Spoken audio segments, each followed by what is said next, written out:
Chers bien-aimés frères et compatriotes, bonjour, bonsoir. Donc, à travers cette vidéo que nous allons faire aujourd'hui, nous allons parler d'un sujet très intéressant, d'un point très intéressant, disons mieux. Donc, comme vous le savez déjà, il y a tantôt qu'on a commencé un sujet sur le vrai visage du christianisme. Mais avant ça, nous avons parlé de la véritable identité des juifs actuels, qui sont des juifs édomites, des juifs kazakhs, qui sont des bâtards. Donc, mais il nous arrive, en traitant ces genres d'articles, ces genres de sujets, ça nous demande beaucoup d'efforts. Beaucoup d'efforts, pourquoi? Pour ne pas se laisser envahir par un sentiment de haine, par un sentiment de rancune, bien que c'est justifié, si l'on ose dire, vu tout ce que nous avons déjà démontré, à travers surtout la traite négrière au sujet de le vrai visage du christianisme. En dépit de tout ce qu'on a déjà démontré, ça ne peut que produire en nous ce sentiment. Mais grâce à Isaiah, notre Christ, il nous a donné la force et le courage de pouvoir surmonter tout ça et d'essayer d'être beaucoup plus instructif en faisant ces émissions en guise d'enseignement. Parce que nous avons des frères qui nous écoutent, nous avons des frères qui ont besoin de connaître la vérité. Et c'est ça nous sommes en train de dévoiler. C'est ça nous sommes en train de mettre à jour pour nos frères qui sont malheureusement encore captifs malgré 1804. Donc, nous avons déjà beaucoup dit, et surtout à travers nos deux dernières émissions, nous parlons de surtout Haïti où le génocide, ou du moins le génocide, nous avons parlé de Haïti où tout a commencé pour nous comme les derniers châtiments qui ont été prononcés selon les Écritures dans Genèse chapitre, disons plutôt dans Lévitique 26 et Deutéronome 28. Donc, lorsque Christophe Colomb est entré en Haïti, c'était pour nous que notre sort était scellé. Les châtiments allaient commencer, les tout derniers châtiments allaient commencer pour nous. Et nous avons démontré qu'avec l'arrivée de ces barbares, et qu'est-ce qui s'est passé dans les Amériques, en particulier Haïti où tout a commencé, et comme nous l'avons déjà dit, tout va prendre fin. On avait déjà donné un signal en 1804, et le prochain signal c'est pour bientôt. Donc, mais à la fin, nous avons dit maintenant, mais à qui tout cela peut profiter? Qui est derrière tout ça? Mais rappelez-vous des émissions qu'on avait fait avant, on avait parlé de Édom, de Ésaü, qui sont devenus maintenant les Juifs d'aujourd'hui, et qui s'est mélangé avec les descendants de Japheth, qui donnent les Juifs d'aujourd'hui l'Empire Khazar, et c'est eux encore qui dirigent le monde. Et également, nous avons publié une vidéo qu'une sœur a publiée qui nous montre Hitler qui parlait avec un soldat pour l'expliquer pourquoi il exterminait les faux juifs. Et dans cette vidéo, on a cru comprendre que c'était dans le but d'éviter à ces Khazars, à ces juifs, d'envahir l'Amérique, surtout là où résident les vrais juifs israélites qui sont les noirs. Hébreux, les vrais sémites. Malheureusement, de nos jours, c'est nous qui sommes traités d'antisémites, alors que ça nous appartient. L'avenir dira. Le reste, nous avons dit maintenant à qui ça profite. Nous avons déjà parlé de tas de choses, du génocide des Indiens ou Amérindiens par le christianisme avec leur émissaire Colomb. Mais c'est en faisant des recherches et même à l'aube de ce matin, quelque chose m'a piqué. Parce qu'il y a tellement de choses qui vacillent dans mon esprit. Et c'est là que je vais arriver par penser à chercher la véritable origine de Christophe Colomb. Et c'est à à l'unisson, mes chers amis. C'est étonnant. J'ai déjà vu pas mal de vidéos où on débattait autour de Colomb. Personne ne savait exactement qui il est. Mais à travers le dernier vidéo qu'on avait fait, l'enseignement, on a parlé d'une sorte de... Comment ça s'appelait? Cryptogramme. Qui n'a jamais été défini. Et c'est là qu'on va comprendre que ça a un rapport avec la véritable origine de Colomb. Et dans cette véritable origine, on trouve également le nom de Salvador. Et c'est pourquoi il a appelé une des îles caribéennes qu'il a découvert Salvador. Salvador. Mais ça a du sens, puisque l'envahisseur a toujours cette tendance. Dès qu'il s'accapare d'un territoire, ce territoire doit porter son nom. Donc, pour ne pas dire, le premier territoire que Colomb a découvert, c'était cette île-là qu'il appelait Salvador. Et c'est ce qui nous amène à faire ces recherches. Et maintenant, qui va nous porter à parler des atrocités de Christophe Colomb. Et cela, en dépit de toutes les théories qu'on a pu trouver, nous voulons retenir celle-là. Et moi qui vous parle, ça c'est mon opinion, je demande à personne d'être convaincu ou pas. Christophe Colomb était juif. Lorsque je dis juif, c'est juif khazar. Les juifs qui dominent le monde actuellement, les juifs qui font la guerre partout, les juifs qui contrôlent l'économie, les juifs qui font tout et tout, les juifs qui ont le plan destructeur pour détruire l'humanité. Christophe Colomb est des leurs. Selon les historiens juifs, Christophe Colomb s'appelle Cristobal Colomb et était le fils de Susana Fontana Rosa, qu'on écrit aussi Fontana Rosa avec un seul S, et du père de Domingo Colomb de Pontevedra. En Espagne, ce patronyme est porté par des juifs, certains déférés devant l'Inquisition. Ce patronyme est porté par des juifs.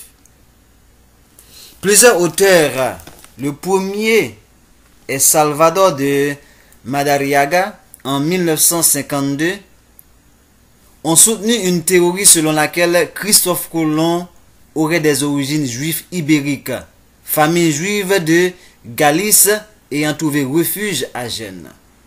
Et dans notre article précédent, on avait parlé du lien entre Christophe Colomb et Innocent VIII, qui a une parenté avec également le pape César Borgia, qui, avec le traité de Tordesillas, va partager le monde entre le Portugal et l'Espagne.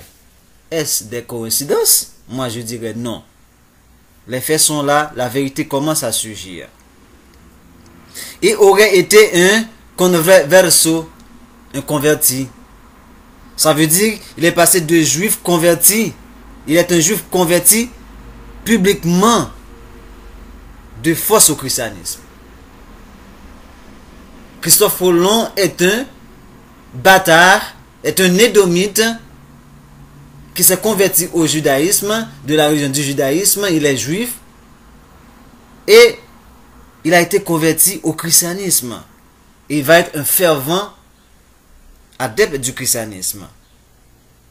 Cette hypothèse s'appuie notamment sur ces lettres et manuscrits qui contiendraient des caractères et thèmes hébraïques que l'on retrouve uniquement dans le ladino. En Espagne, à cette époque, même des juifs convertis continuaient à être persécutés et étaient contraints de quitter leur pays. D'autres conversos, ça veut dire d'autres convertis, continuaient de pratiquer le judaïsme en secret. Il y a Simon Wiesenthal postule que Christophe Colomb était un séfarade. Nous avons parlé des deux groupes de juifs. Il y a les juifs ashkénazes, de la communauté ashkénaze qui représente 75%, et les séfarades, ça veut dire les ashkénazes, c'est ceux de l'Europe, qui va jusqu'à la Russie, l'Europe germanique, et ceux séfarades qui sont ibériques, ça veut dire espagnol et portugais. Soucieux de cacher son judaïsme, mais aussi désireux de trouver un lieu de refuge pour ses compatriotes persécutés. N'oubliez pas, nous avons dit que le christianisme a pris un coup en 1453 avec la prise de Constantinople. Ok, la prise de Constantinople. Donc, l'Empire romain a chuté, a pris un gros faille. Donc, il a fallu trouver maintenant d'autres espaces pour l'expansion du christianisme.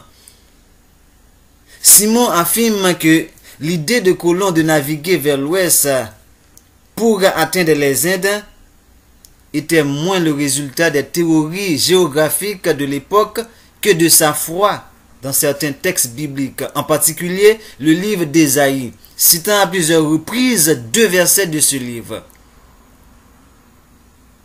Ésaïe 60, verset 9 qui dit « Car les îles espèrent en toi, et les navires de Tarsis sont en tête, pour ramener de loin tes enfants avec leur argent et leur or. » Également dans Ésaïe 65, verset 17, il est dit « Car je vais créer de nouveaux cieux et une nouvelle terre. » Donc selon Vicental, Colomb a estimé que ces voyages avaient confirmé ces prophéties. Et n'oubliez pas, nous avons parlé de l'écrivain américain Ronald Sanders qui a écrit un livre appelé Lost Tribe and Promised Land, tribu perdue et terre promise, dans lequel il a révélé que Christophe Colomb avait en sa possession un ouvrage qu'on appelle Apocrypha, dans lequel il y a ce qu'on appelle 2 Esdras, qui parle de 2 Rois chapitre 17, la captivité d'Israël par le roi Salmanasar, et après cette captivité, Israël s'est retrouvé dans une autre terre qu'on appelle Azaret, et c'est cette terre qui est l'Amérique. Vous trouvez ça dans 2 Esdras, allez voir, c'est sur internet, chapitre 13, à partir de verset 40 à 46. Bien que cette thèse ait été étayée à plusieurs reprises, les historiens actuels privilégient l'origine génoise, tout en reconnaissant qu'il n'est pas exclu que Colomb, homme cultivé, connaissant des éléments de la religion juive, mais était un catholique pieux, ait pu avoir une ascendance juive, mais dans ce cas lointaine. Christophe Colomb était un juif. Et nous allons voir, c'est ce même sentiment qui traverse les juifs khazars que Colomb a manifesté ou s'est laissé envahir lorsqu'il arrive en Amérique. La destruction. La destruction de qui? De Jacob. La destruction de qui?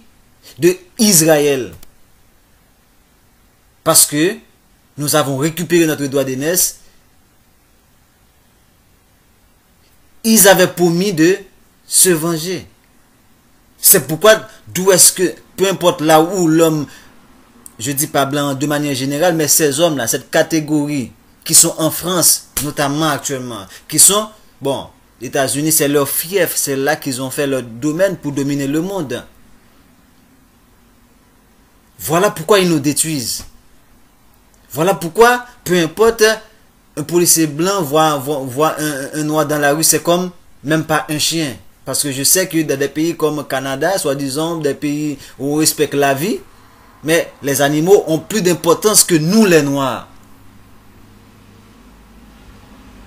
Nous les noirs. Et c'est pourquoi ils ont essayé de étouffer tout ça. Parce que tout le temps ils parlent de la Shoah, de Auschwitz. Mais est-ce qu'on a parlé de Haïti, de Saint-Domingue, qui dans l'intervalle de 30 ans a perdu toute sa population? Et par qui encore? Par ceux-là qui se disent des juifs. Par qui encore? Par ceux-là qui se disent des sémites et qui nous empêchent, pour nous empêcher de parler, ils nous traitent de antisémites. alors notre origine maintenant est devenue comme un fouet, une condamnation pour nous. Eh, détrompez-vous. Détrompez-vous. Et c'est pourquoi j'ai pas voulu faire des émissions audio. Parce que je veux garder une ligne. Mais ça va arriver. Le moment va arriver où je vais faire les émissions audio. Et vous allez m'entendre parler. Vous allez m'entendre parler. Et si vous voulez même me voir, aucun plaisir. Aucun problème alors. Avec plaisir. Maintenant, voilà ce qui va prouver effectivement que Colomb était un juif khazar, un destructeur, un ennemi, un édomite. C'est là où on va parler des 8 atrocités les plus féroces de Colomb. Le négationnisme se résume généralement à remettre en doute certains faits relatifs à la Shoah. Mais beaucoup oublient que cela ne se limite pas à cette unique partie de l'histoire de l'humanité. Et ce que nous allons traiter maintenant va remettre en cause l'image qu'on a voulu nous donner de Christophe Colomb, jusqu'à fêter le Columbus Day aux États-Unis. On demande d'arrêter ça. On demande d'arrêter ça. Allez fêter votre Columbus Day en Europe et non pas en Amérique. Ça, c'est un appel. Si vous voulez prendre ça comme une menace, prenez-le comme tel. Arrêtez votre Columbus Day. Un assassin criminel qui a exterminé une population, qui a exterminé des millions d'êtres humains, et sur ces mêmes territoires, on fête le Columbus Day. C'est quoi ça? Vous nous prenez pourquoi? Je vous demande d'arrêter. Je vous demande d'arrêter. Ils veulent faire passer Colomb comme un simple explorateur ayant réussi à prouver que la planète était ronde. Oh, il a découvert l'Amérique. Oh, nous l'avons déjà démontré. L'Amérique a été découverte par Israël. Les 10 tribus, que eux ils nomment les 10 tribus perdues. C'est nous qui avons découvert l'Amérique. Ce qu'on appelle les autochtones, les Amérindiens, les Arawaks, les Taïnos, les Caraïbes. C'est nous qui avons découvert l'Amérique. Nos frères du royaume du nord d'Israël. Judas, Benjamin, Lévi, en grande partie étaient encore en Afrique. Et c'est pourquoi plus tard on va aller les chercher, soi-disant dans la traite des nègres, mais ils savaient que c'était les frères des Indiens qu'ils étaient allés chercher en Afrique pour venir continuer le sale boulot. Mais écoutez, Christophe serait plutôt un véritable meurtrier, un fléau génocidaire qui a semé la mort et la souffrance sur son passage. En commençant par Haïti. Et écoutez, je vous le dis, ce peuple-là et cette terre qui s'appelle Haïti sera toujours votre cauchemar. Sera toujours votre cauchemar. Et n'excitez pas notre réveil. N'excitez pas. Ne prématurez pas notre réveil. Ça va vous être fatal. Nous vous l'avons déjà démontré. La France sait de quoi nous parlons. États-Unis sait de quoi nous parlons. Angleterre sait de quoi nous parlons. Vatican sait de quoi nous parlons. Et vous-même, vous le savez très bien. Parce que nous sommes Israël. Le vrai. Qui est en Afrique et non pas en Moyen-Orient. À bon entendeur, salut.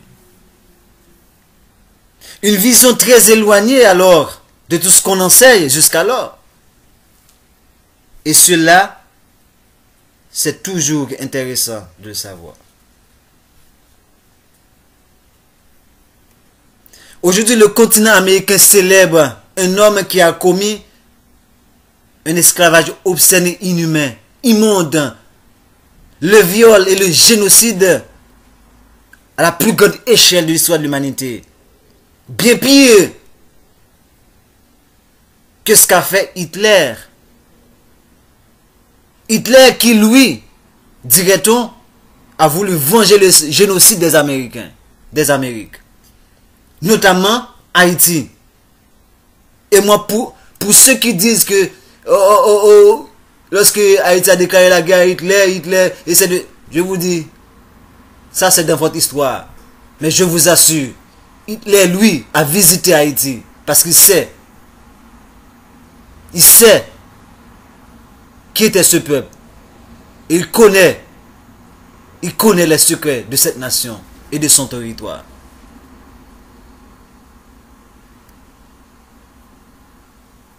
Tout ceci a été bien orchestré par les Juifs édomites actuels et dont Christophe Colomb est l'un des leurs, un juif séfarade devenu chrétien. Indian Country Today Media Network fait la liste de quelques-unes des cruautés les plus immondes, innommables, perpétrées par Christophe Colomb, infligées, disons mieux, aux habitants des îles Caraïbes où il arriva en commençant par Haïti. Premier acte barbare. Il fit couper les mains d'environ 10 000 autochtones arawak chez nous en Haïti, sur ce qui est appelé Hispaniola, Haïti, République Dominicaine. Colomb obligea tout Indien taïnos de 14 ans et plus de fournir une cloche de faucon d'orgue tous les 3 mois. Les cloches à faucon étaient de petites cloches utilisées dans la chasse fauconnière.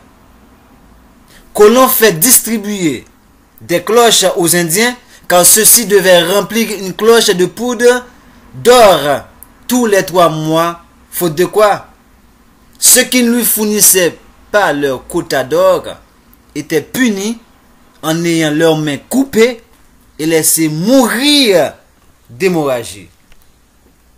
Ceci a été rapporté par le fils de Colomb même, Colomb Fernando.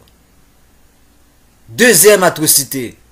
Colomb faisait punir les petites offenses à sa loi draconienne, en faisant couper le nez et les oreilles des Indiens. Troisième atrocité. Colomb combattit la résistance à sa tyrannie en faisant lâcher des chiens de chasse sur les Indiens, qui étaient déchiquetés vivants. Des gens furent mangés vivants et 20 chiens de chasse furent lâchés et commencèrent à immédiatement déchiqueter des Indiens vivants.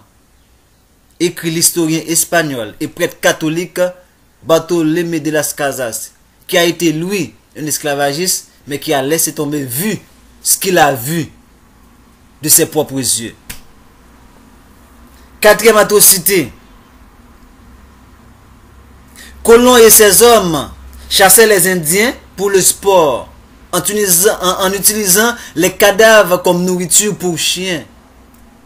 Si les chiens avaient faim, des bébés arawak étaient tués pour les nourrir. Rapportant encore Bartolomé de las Casas. Cinquième atrocité. Colomb fut un précurseur de la traite d'esclavage transatlantique. Oui, parce qu'il savait que il y a les 3 autres tribus qui restaient. Parce que je vous ai dit, il connaissait les Écritures. Et même des Écritures qu'on n'a pas à notre portée actuellement. Alors qu'il exterminait une race complètement en Haïti et en République Dominicaine, Hispaniola, il commença également à enlacer les Indiens des autres îles. Il les envoyait également en Europe comme esclaves. Un grand nombre d'Indiens moururent pendant la traversée. Tant et si bien que les Espagnols se tournèrent vers l'Afrique pour les esclaves. Leurs frères. Le fils de Colomb fut en charge des tout premiers échanges d'esclaves de l'Afrique vers les Caraïbes en 1505. Sixième atrocité. Colon encouragea ces hommes à violer les femmes autochtones, aussi jeunes que dès l'âge de 9 à 10 ans.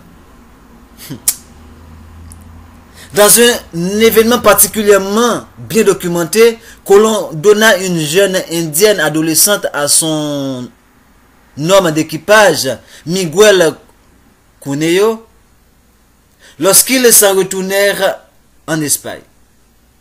Cette jeune indienne résista de toutes ses forces à cette tentative de la posséder sexuellement. Alors, il la fouetta sans pitié et la viola. Septième atrocité. Colon ordonnait à ses hommes de couper les jambes des enfants qui se sauvaient afin de tester l'aiguisage de leur lame d'épée. D'après le rapport de Las Casas, encore, les envahisseurs grillaient aussi les enfants à la broche et hachaient les enfants et les démembraient. Et pour finir, Colon faisait pendre les Arawaks, pris comme prisonniers lors des affrontements, et les envoyait également au bûcher. Rappelez-vous, bûcher, pratique de l'inquisition chrétienne mise en place en Haïti par les envahisseurs, par le christianisme.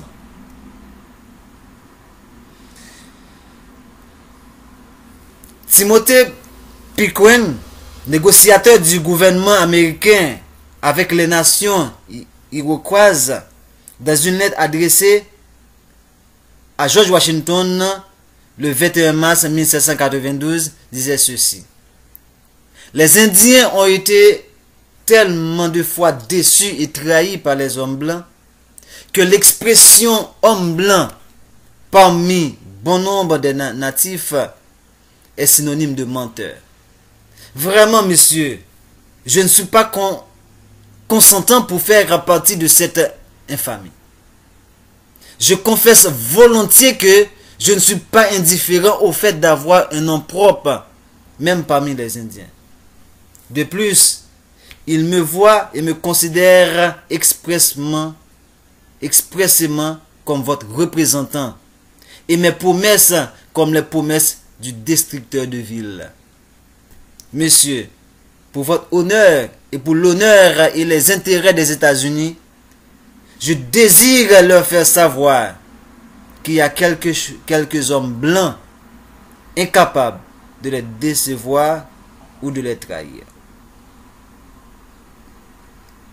La mémoire, l'histoire sont des réminiscences de mensonges passés, de forfaitures, et aussi une réminiscence que des gens en apparence impuissants peuvent vaincre ceux qui les dirigent s'ils persistent. Ça, c'est d'après Howard Zinn. Moi, je vous dis, Haïti est le lieu où cette barbarie occidentale chrétienne a pris naissance. Cette barbarie a grandi, a été façonnée et bien mûrie, et arrive au produit né, comme Chavez l'a dit, du plan macabre de destruction que l'homme blanc, descendant Édom et Ésaü, les Juifs Khazars, a su façonner. Haïti, c'est ce lieu. Et Haïti est aussi ce pays qui a freiné le christianisme conquistador, le christianisme conquérant, le christianisme envahisseur, le christianisme destructeur, le christianisme manipulateur, le christianisme diabolique babylonien, dans son élan en 1804. Il est plus que certain que ce petit grand pays, comme l'a su qualifier l'écrivain politicien Eduardo Galeano, uruguayen, petit en termes de territoire superficie, mais grand en termes de valeur, en termes de prestige, en termes de force et de bravoure. Et par-dessus tout en termes de dignité, va de nouveau étonner le monde. Oui, cette fois, il ne sera pas mis en quarantaine. Puisque tous les peuples seront dans la nécessité ou comprendront la nécessité de l'accompagner pour une libération totale, universelle et définitive. À bon entendeur, salut.